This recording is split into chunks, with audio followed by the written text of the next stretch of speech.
Good evening, James Oaten with ABC News.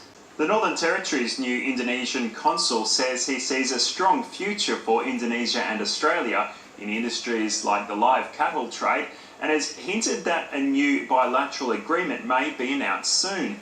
In his first interview in the role, Andre Siregar spoke to the ABC's Nadia Daily, outlining his vision for closer ties between the two neighbours. Darwin, the closest Australian capital to one of the world's fastest growing economies.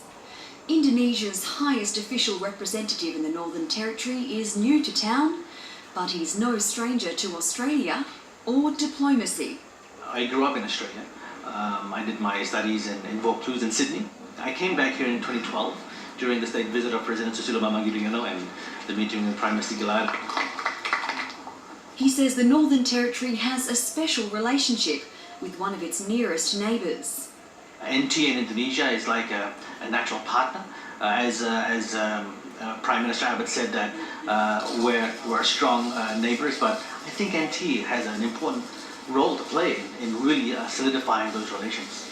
Part of that will be bolstering cultural and trade ties, especially with Indonesia's booming middle class.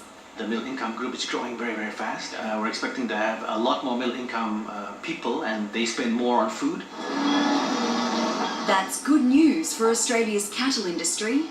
The way I see it is Australia will become even more important because Indonesia will want to have more Australian stake.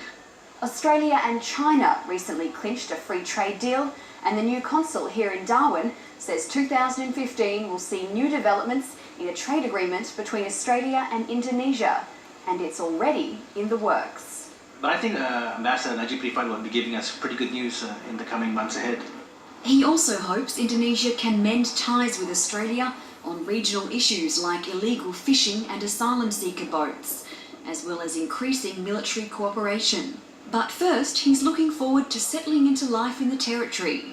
When I saw Darwin, I saw the real essence of Australia, of a really, really hard-working folk, but at the same time appreciating life and the outback. Top of his list, trying some top-end barra. Nadia Daily, ABC News, Darwin.